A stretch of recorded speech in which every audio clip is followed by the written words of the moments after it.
Thank you. Thank you. Bill, this kind of reminds me of Sir John A. graduation. We get to sit over on the side and take it all in. Bill is one of those unique individuals as an educator, realized that to educate a child, you had to involve the community. You had to involve everybody. You had to touch interests other than textbooks.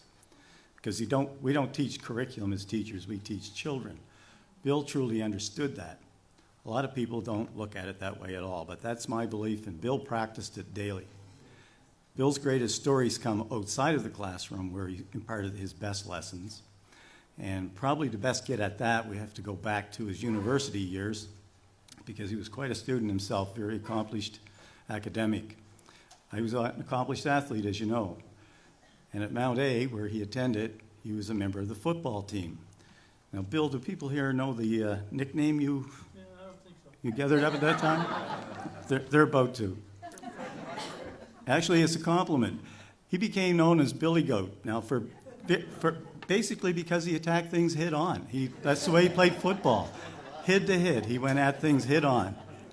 And he carried that forward in life, into education and everything he did. Now, along the way, a few stories will arise from that. So my few little stories probably aren't going to be from the classroom where he taught. It's going to be from the experiences he had outside of the classroom. Days of Sir John A. I see Mike Bootley here. He might have been part of this, where an inspirational story would, I guess Bill as a coach, to inspire his teams, would sometimes get a little carried away. We mentioned the Boston's Bruin fan aspect a few minutes ago. It wouldn't be uncommon for Bill to be tearing the sweater off his back while he's trying to inspire these people and then yanking the teeth out of his mouth to make his point. But the students all picked up on that. They all carried forward, and they achieved well. Bill, you recall, I guess this is not an educational story as much as a little fun night out with a colleague at the frat house at Dalhousie. We won't go there, but that was another night of learning how to be strong-headed, and I don't think anyone ever won that battle. You do remember, don't you? But Bill had compassion for people. He would deal with students, and not always in your typical traditional way of, you're in for discipline, you're going to be disciplined, it may involve a suspension, whatever the case may be. He would use techniques that made sense. There's one story out of Sackville High School where he drove a young man home one night who was under the influence. On the way home, he said to the student, you know, I'm not going to do anything about this, because I know when you get home, your mother's going to look after it. But he understood that. And that was common sense coming into the role that he had as a vice principal in that school. And he knew he could achieve more, and more would be learned by that young person by dealing with it in that fashion. The days Bill and I shared together at Brookside Junior High School, he was there as the VP, and I went in as an acting principal. And it was obvious that a lot of things happened in that school because of Bill. He coached numerous teams, he ran noon-hour activities, and the students all looked up to him. They respected him greatly. But he had students that he knew they needed an extra boost. So they became his favorites, if you want to look at it from that point of view. And he'd go out of his way for those kids. And I can remember one day, another highly respected staff member brought this young fellow into the office because he had stepped out of line. And Bill realized because of the staff member that brought him in, he couldn't avoid dealing with this up front. So he has a student in his office, the door is open, and I could hear him chastising the young guy, asking what he thought he was doing. I'm in my office, my door's open. That's not typically the way it would have happened. Bill would have taken the student in, closed the door, dealt with it. There might be a detention or whatever, but that was the end of it. But this case is a little different. So the doors were left open. Eventually, Bill comes across to my office, and I knew what was going to happen. He walked in and he said to me, Jesus, Willard, he said, I got to kick him out. I looked at him, I said, yes, you do, Bill. So he turns and he goes, halfway across the office door, he says, Mr. Givig, said, I had to suspend you. All I could do was sit there and smile, because I knew that's what was going to happen. It wouldn't have mattered what I said, Mr. Kavicki was suspending him. But the student walked away. He knew he'd done wrong, so everything was good in the end. But Bill, those were good days, and those were lessons well learned by young people. One more quick one. We talked about the billy goat aspect, and I'll finish it off in a second. But there was a day at Sir John A. when 4 former students who were actually serving time in the Sackville Correctional Center had a day's leave. And they showed up at the school, and they were creating a fair bit of turmoil. The RCMP were called, but they were undermanned. So Bill put his billy goat reputation to work on the side of the RCMP and quickly subdued the situation, and everything went back to normal. In other words, he was never afraid to stick his nose in a situation to try to make it better. That was always the case. We've heard it from Peter, we'll hear it from others as well today. So I guess in my final little remark, Bill, I said you were about teaching children and people. It's all of us that you've educated over the years. I know you've worked with seniors in this community, income tax time, and various other times, lending hands to people who needed help. And you've done that all your life. This is a very fitting honor that's being bestowed today, and I couldn't be happier for you. So I'd like to thank you very much for all your service to this community, one that I grew up in, and I know it's a better place because of you. Thank you. So that with Bill's affiliation with the Boston Bruins hockey, so Bill is known as Mr. Hockey around this community, so I'd like to have Dennis Doyle perhaps come up and say a few words about Bill's hockey career. Oh, I thought you were going to blow a whistle. I've got a problem. We know.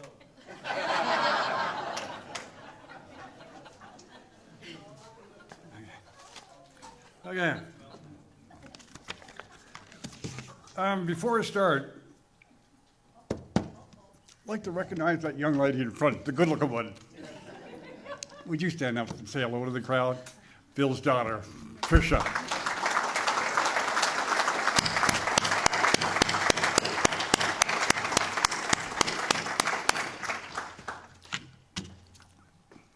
Who let all these politicians in this room anyway?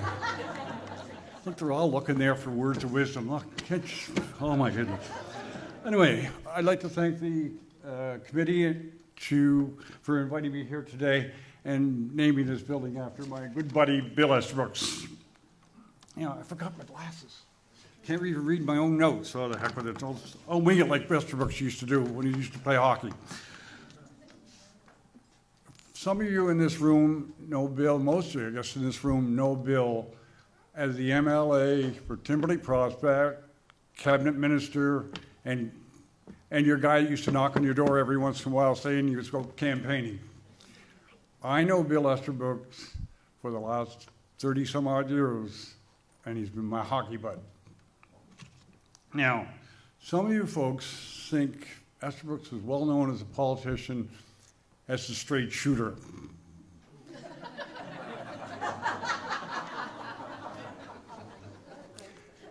He couldn't put the puck in the St. Margaret's Bay.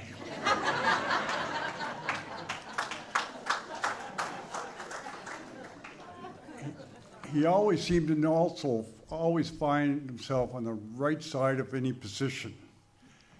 He couldn't hold his position at right wing for love nor money. And why a left wing end dipper was playing right wing, I have no idea. Bill, when he was in the legislature, always had a lot of respect for the opposition. When he was playing with the Tantalum Buzzards, anybody that didn't had a different colored jersey on, there was no amount of respect.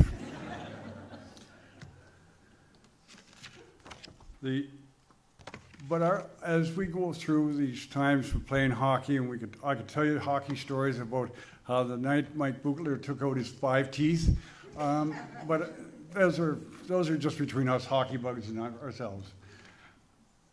But for us who play a team sport like the Tantalum Buzzards,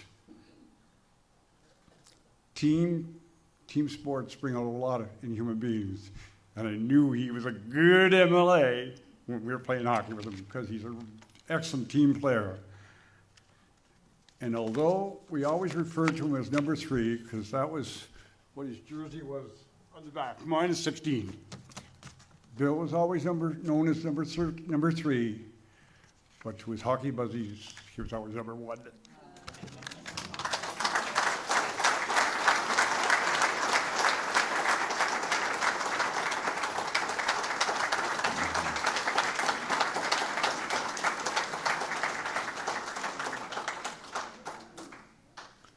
Thanks, Dennis. I guess that's a reason why I've never started to play hockey with you guys. I can't even skate, so maybe that's a good thing. Bill out on the ice. Anyway, so we'll hear from Rennie Smith now, who's going to say a few words about Bill's career in the Lions Club. Thank you, Peter. I guess I've known Bill for 30-some years, perhaps a little longer than Dennis has, but it started off with hockey. And we played a lot of hockey together. We played, of course, for the Buzzards, and we used to go on tournaments, Charlottetown, Moncton, and Greenwood, and there are a lot of stories that can be told, and mercifully, most of them are forgotten. So, but I do remember the night in Kingston when Bill stopped the puck with his teeth, and so became very famous for that toothless grin that he's been using ever since. And you know, Bill was a committed community pillar of the community, I would say. He was involved in everything. He was involved, of course, with schools. There's not a kid that came through high school in the last 40 years that Bill doesn't know personally. He would volunteer for charity auctions, bicycle rodeos, all sorts of charitable things. And, you know, Bill tended to be the spokesman. He would call it the mouthpiece, but Bill always had his opinion on things and let his opinion be known, whether it be in the dressing room or wherever. And when we were trying to raise money to build the arena at St. Margaret's Centre, Bill, of course, was on the board of directors. And one day he said, well, you know, guys, I think it would be a lot easier to raise money if we had some of those yellow vests. Now, Bill was already a member of the Timberley Lions Club. And so he came over, and with his help and several others, we organized 20 guys from the community and formed a Lions Club. The Lions Club was formed in June of 1987, and the arena opened in July of 1988. And along the way in the Lions Club meetings, we decided that perhaps we should do something meaningful, like raise money for seeing eye dogs. Bill said, you know, one of these days I'm probably going to need one of those myself. So he said, how are we going to raise that money? Well, we're going to have a road toll. A road toll? You mean I got to get out in the highway and stop cars and ask them for money? It's pretty dangerous. The first year we did that, nobody got run over, mercifully, but we did raise about $300. And so it went on, year after year, after we finally got enough money to buy a seeing eye dog. Now, our contribution for a seeing eye dog is $6,000. And so the first one took a while to raise the money, but we did raise the money, and we sent it off to Oakville, Ontario, where these dogs are trained. What they do is they bring people who are chosen, and so selected, I guess, to be a recipient of one of these dogs, and they bring them to Oakville, and they're trained with the dog and so on for a couple of weeks, and then they go off, and the idea is that these people will never walk alone. They have guidance with the seeing eye dog. Now, over the years, this program has expanded, and it now includes 5 different assistance dogs. Of course, you have your seeing eye dog, the Canine Vision Canada, it's called. Now, we also have hearing ear dogs. These are dogs that will help people have hearing impairment, and my next door neighbor is a good example of this. She had a big standard bred poodle when she was in the early days, when she was bringing up her kids, and the dog would alert her if the baby was crying or somebody was at the door. He didn't answer the phone, just told her when it was ringing. But the other one now we have is the autism dog. Now, these dogs are trained to control children with autism. And the way it works is the dog is tethered to the child, because autistic children tend to bolt, and the dog prevents that, and the dog also calms the child down. And we had a demonstration of this a couple of years ago in Toronto at a convention. There was a child there who was autistic, and the dog was looking after him. And it's a great relief to the parents when they can put the dog in the room with the child at night, and the child just calms down, and so they're a great big help. And the other dog, fourth dog, is the one who helps people who have mobility issues. They open doors, and they can open the fridge door and the house door and all this kind of stuff. I don't know if they get you a beer when you need it or not, but they're a big help to people with mobility issues. And now there's a fifth one, is the diabetic alert dog. And they will let you know if you're having a sugar low before you have a seizure. And so that's a new one that's just come out in the last few years. But anyway, we started out with one dog, and $300. Nowadays, when we go up there, the community is behind us. And when we do a road toll now, we raise enough money to buy a $6,000 dog. So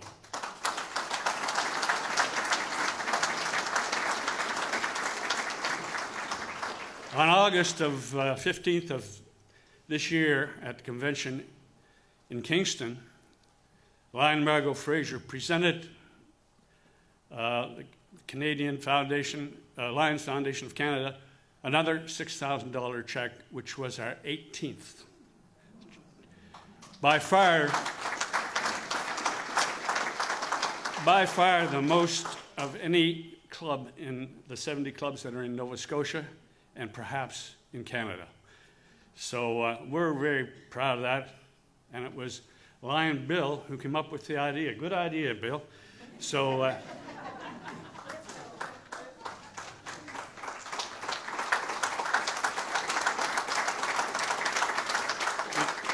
it's my pleasure now, on behalf of the St. Margaret's Bay Lions Club and the Lions Foundation of Canada, present Lion Bill with a life membership to the Lions Foundation of Canada. I have a denture story for you. And that story is, Bill told me, as I get older, and when I get to a point that I have dentures, that I would be able to successfully get free drinks. Now, I'm not a huge drinker, but he told me what to do and to plan for this in my seniors' years, so that if I do have dentures and I'm out with my buddies, my female and male friends, and they're drinking beer or something else, but for Bill it was beer, that you draw their attention to something that they look past their drink so they can't see it. And you drop in your dentures. Therefore, when they turn around and they see a set of teeth that's not theirs in the drink, that you would quickly say, oops, I'm sorry, I didn't mean that to happen, let's not waste that drink, and pick it up and drink it.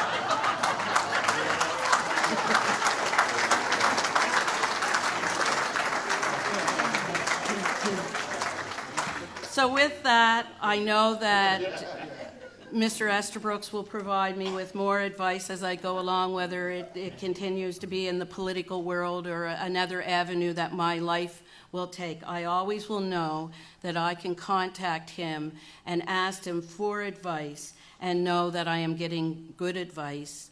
And I'm very proud, and I think this is just a wonderful day for the community to be able to have a fabulous community center, and every one of you have worked so hard, because I remember when we had the conversation and we were so scared about losing this facility, that now everybody as a community has come together, and having it named the Estabrooks Center there's nothing else that could be better for your community and for your generations to come, who will walk through that door and always remember Bill Estabrooks, and hopefully they will follow in his footsteps in helping others, and that's what it's all about in our lives. Thank you very much.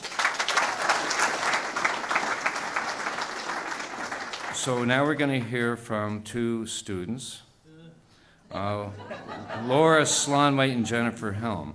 And I hope, Bill, you didn't teach what you taught Denise Pearson Rayfuse to these two girls who are coming in here to say a few words.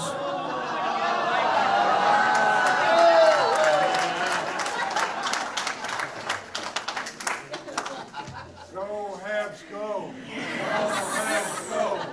Go Habs, go! Go Habs, go! Go Habs, go! Hi, everyone. My name is Jennifer, and this is my sister, Laura. And we are so very excited to be able to be here today to speak about Mr. Estabrooks. So growing up, we were actually lucky enough to have Mr. Estabrooks in our lives because of his relationship with our dad, his coach, and a great friend.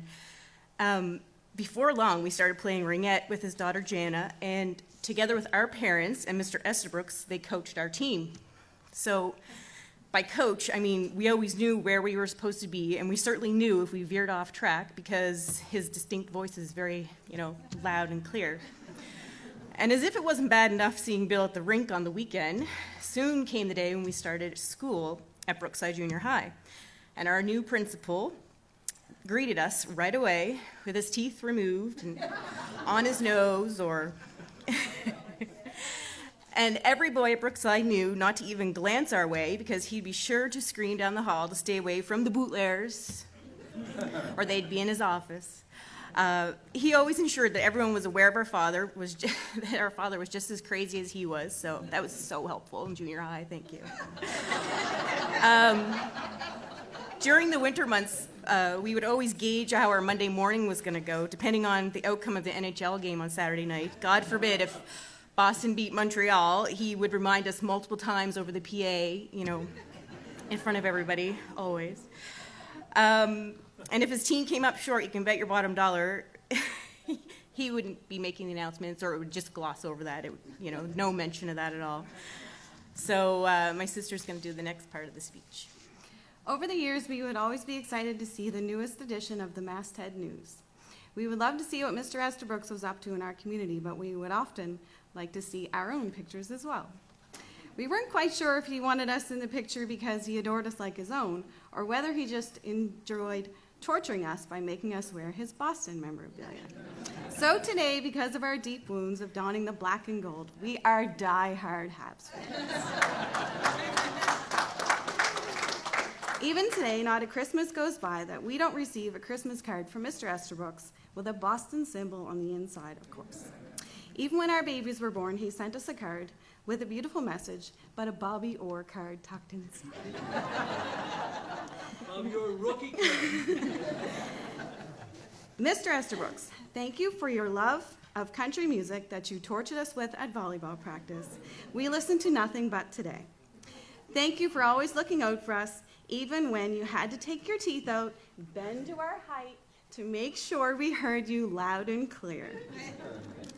Thanks for the memories at Brackley Beach and making us feel like your own.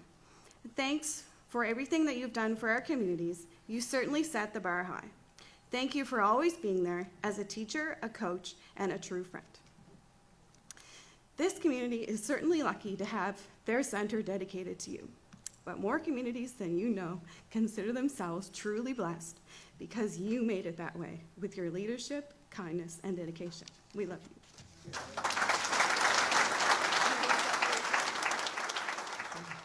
Mr. Frank Corbett, all the way down from the island of Cape Breton. Oh, came from the west. From the west. Yeah, it came from as far west as Sydney. That's right. It's a circular. Well, everybody, former colleagues, and Bill, huh? I'm here, Bill, not because I have any great affection for you. It's that I was the only male colleague that would speak. From the look, Bill and I didn't know each other when we were first elected in March of '98. We literally did not know what each other looked like, and I wanted to keep it that way. But Bill and I, through a very short period of time, became fast friends. Bill and I have slept together in more motel rooms in Nova Scotia. Here's a typical morning when we would go away in a caucus retreat. Here was a typical morning. I would get up and cough and spit and maybe throw up for about a half hour. Right, Bill? And Bill, every once in a while, Bill would say, "Are you all right?"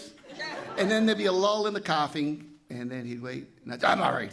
And so that'd be all right. Then I would clean myself up, and then I would draw a bath for Bill. And Bill would soak. So, you know, this is true. You can't make this stuff up. But, so, Bill and when we would travel, like what we call caucus retreats, when caucuses would go away, you're always allowed to have your own room. But him and I, two things would happen. And Gordy and Dave are here, and they would notice. First of all, Bill and I would always bunk together, and it would always be the drinking room, right? If not, and after a while, as caucus grew a bit larger, and we would go to places that they would have, maybe we'd stay in a smaller cottage, and ours would be the place that we had the bonfire in, right, Billy? And we'd have black rum and warm Olins. So you weren't a man going in, you're a man coming out. But, you know, there's many things we could tell about your adventures of losing kids in PEI. You talk about things haunting you. I'm a Habs fan. My nephew, who or actually grandnephew, plays here for the Mooseheads. He's away. Kevin Fitzgerald. Kevin is away at San Jose Sharks camp, and a guy named Darren Orr is his agent. And you may know Darren's father. That's Robert Gordon Orr, and they were quite thrilled to have supper with Bobby this past summer. And my nephew and my niece, who was his mother, told a story about how gracious Bobby really is, and how there was people just coming up, person after person. This was down in Boston, and he had time for everybody. So, you know, your loyalty isn't misplaced, Bill. But, you know, we had many good times together in caucus, whether it was poor Jean Davoux, and he got up to ask a question. Bill and I took his question, threw it under the desk on him. And we did similar things to Gordy. There was a rite of passage between Bill and I with a lot of the rookie MLAs, but it was always in fun, and we always had a very good time. But the times when the people kind of left the room and Bill and I would just sit there and talk, it always got back to family. His daughters, my son and daughter, and our grandchildren. And that was my time in politics, was the best times. When Bill and I would sit there and we'd drink our beer or rum and talk about the loves of our lives, which was our family. So I guess I want to close by saying we all know, and there's many elected and former elected people in this room, that we've all heard the saying, "Oh, you people that are elected, you politicians, are all the same." Well, that's bull. Bill Estabrooks is a unique individual. Nobody is the same as Bill Estabrooks. He's special, and he should be acknowledged as special. Thank you.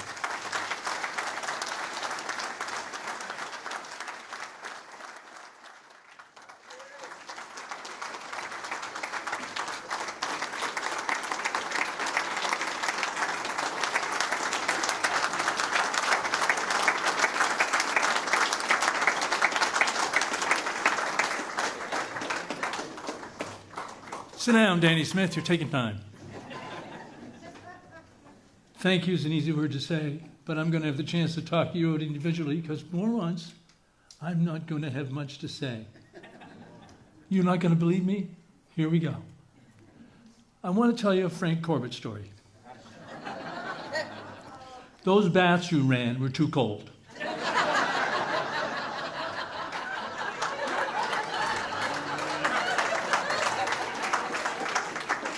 And her lovely little granddaughter, the day I read the sweater to her, that Montreal Canadiens horror Christmas story, I don't know if you know it or not, but I'm not going to read it to her ever again. But I'm going to tell you this Frank Corbett story. Dr. John Hamm, the country gentleman, had an afternoon appointment with a student journalist named Estabrooks. And as John's way was, he found out what this journalist would be like. So after question period, he said to he said to Frankie, "What's Tricia Estabrooks like?" And Frank, of course, responded, "Mr. Premier, why?" "Well, I've got an appointment with her this afternoon." Frank looked at him and said, "John, she has Carolyn's looks and Carolyn's brains and Bill's shitty attitude."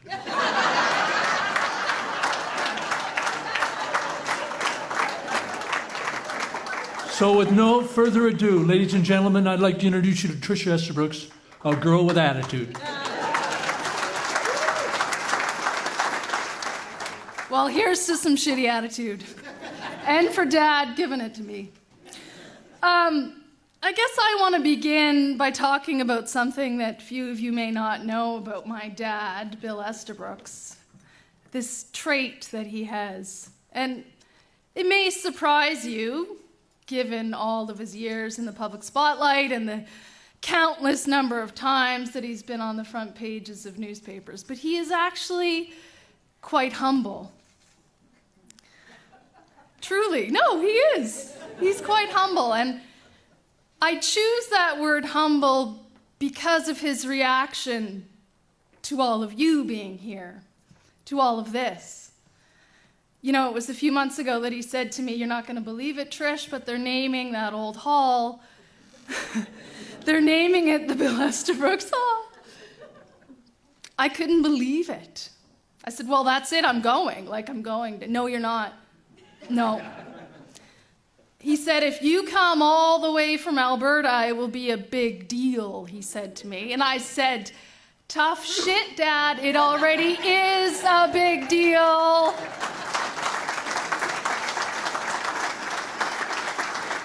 So I flew in yesterday, and I saw that Dad's hair had gone from this down to this, and I said, "Is it a big deal now, Dad? You got a haircut." And so I think he is acknowledging that, yes, this is a big deal, and it should be a big deal. Dad, you deserve this. I am proud of you. For years, you have inspired people in this community. You've inspired my sister and I to be the best that we can be. The thing is, though, to Dad, spending hours at the rink, spending weekends with the Lions Club, serving as your MLA, that's just what you do as a member of community. That is not a big deal to Dad. It is something that has come naturally to him his whole life.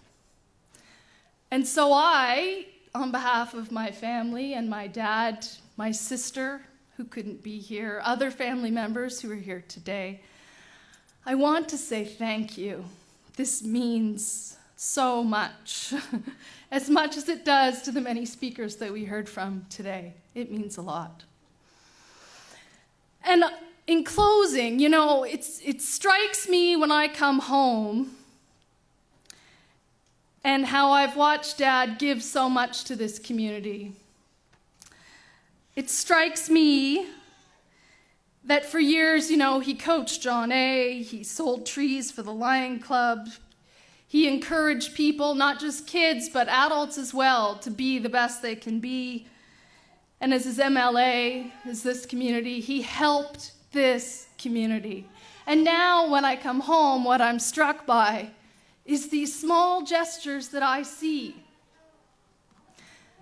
Random stuff left in her mailbox. Home-cooked dinners brought to his door. Kim from Maya's Fish and Chips, calling him up, "You have dinner yet, Bill?"